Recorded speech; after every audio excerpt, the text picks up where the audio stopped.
The first reading tells us that way back in the time of Moses, if a person noticed a scab or a sore on his skin that resembled leprosy, that person must present himself to the priest so that the priest would determine whether or not that person was infected with leprosy.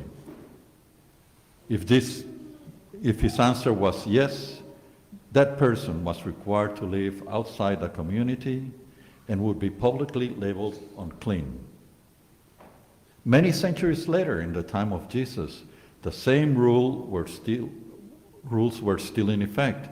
In fact, Jesus followed those rules by instructing the leper he cured to show himself to the priest so that an official determination could be made about his newly clean condition. In those times, a person with leprosy would have little or no chance for survival. That person would little by little begin losing his nails, fingers, ears, hands, and feet, until the disease would consume his entire body. But just as horrific as the visible scars of the disease were the emotional scars of the rejection by family and friends, and even by the religious establishment. Not only people were scared to be near a leper, but the sickness was also considered a punishment from God due to that person's sins. Up until recent times, just about 80 years ago, nothing much had changed regarding the laws against lepers that would force them to live in isolated colonies and without medical support. Hospitals were not even taking lepers, and people afflicted with the illness were treated as if they were criminals. Hawaii was one of those places where there was a leper colony.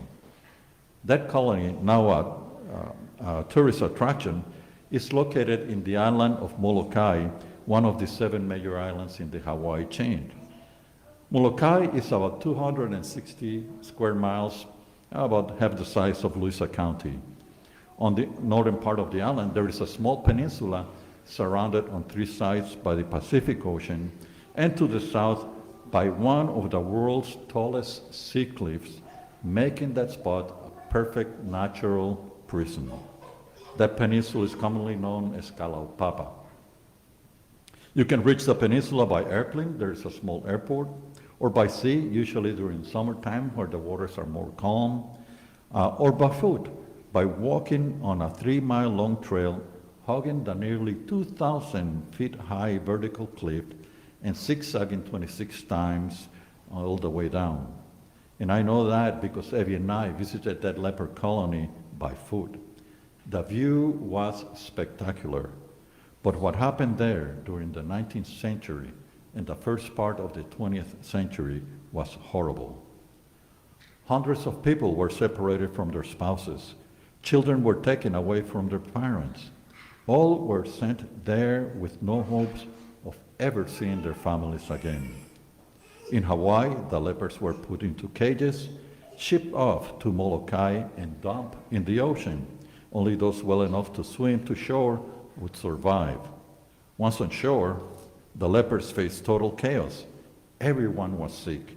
There was no medicine, no doctors, no shelters, no blankets, nothing but the weather beating on the exposed peninsula. Initially, the government expected the patients, as they were called, to be self-sufficient, to fish, grow their own crops, build their own shelters, and form their own communities. But many of them were too ill, and with no hope, nothing to live for, people fell into lawlessness, licentiousness, misery, and abuse. When horror stories from Kalaupapa reached Honolulu, the then Bishop of Honolulu called for priest volunteers to make something positive happen out of that chaos. Father Damien volunteered and immediately began transforming the community when he arrived in 1873. He cared for the dead and the dying, built coffins, and conducted dignified Christian burials. And with the help of the stronger patients, he built houses, an orphanage, a school for children, and enlarged the church and hospital.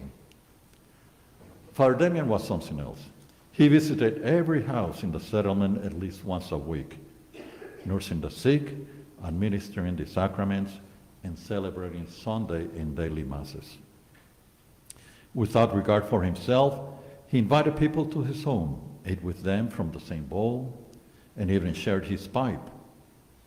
11 years after his arrival, Father Damien noticed signs of leprosy on himself. 5 years later, he died. He was canonized just 10 years ago by Pope Benedict XVI. Leprosy is a disease that has been known since biblical times. It is properly known as Hansen's disease, named after the person who discovered the bacteria that causes leprosy. Unlike COVID, leprosy is not very contagious. You have to be closely exposed to the bacteria for a long period of time before getting the disease. Only about 200 cases in the United States happen every year. But with current medication, people can easily be healed and not be subjected to the isolation of a leper colony.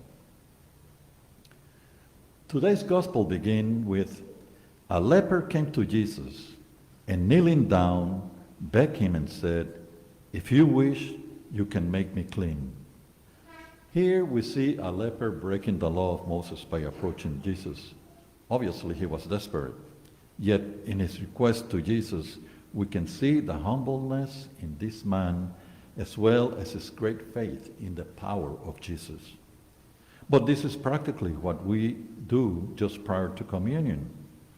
While still kneeling down, as the leper did, we say, "Lord, I'm not worthy they should enter under my roof, but only say the word, and my soul shall be healed. My soul shall be made clean again." In a sense, we're all lepers. We carry the scars of our sins, our hurts, and our weaknesses. But the good news in this gospel is in Jesus' response. Moved with pity, he stretched out his hand and touched him and said to him, "I do will it, be made clean." And the leprosy left him immediately. Now, can you imagine being touched by Jesus? But this is what happens when we receive the Holy Eucharist with the same humbleness and faith this leper had. In today's gospel, Jesus raises the bar for compassion. It was not only the fact that he healed the leper, but the way in which he did it. He reached out and physically touched him, a leper. Jesus was moved with pity. Jesus' compassion was personal. And this makes me wonder, how do we show compassion for others? Do we make it personal? Or do we treat the issue as an unwanted obligation? But before you answer these questions, and I do not expect you to do it right now, think about it over this week. We first need to ask ourselves, who were the lepers in today's society? Let's face it, leprosy today is not about skin sores or scabs, but about the spiritual and emotional effects of the illness. It is about those who, for one reason or another, become isolated, rejected, lonely, helpless, just like the lepers in Jesus' time. And there are obvious groups like this, such as the drug addicts, alcoholics, people in prison, the homeless, the unborn, the physically impaired, the immigrants. And we can even look closer to home and find rejection, isolation, and loneliness in the more helpless and needy members within our own families.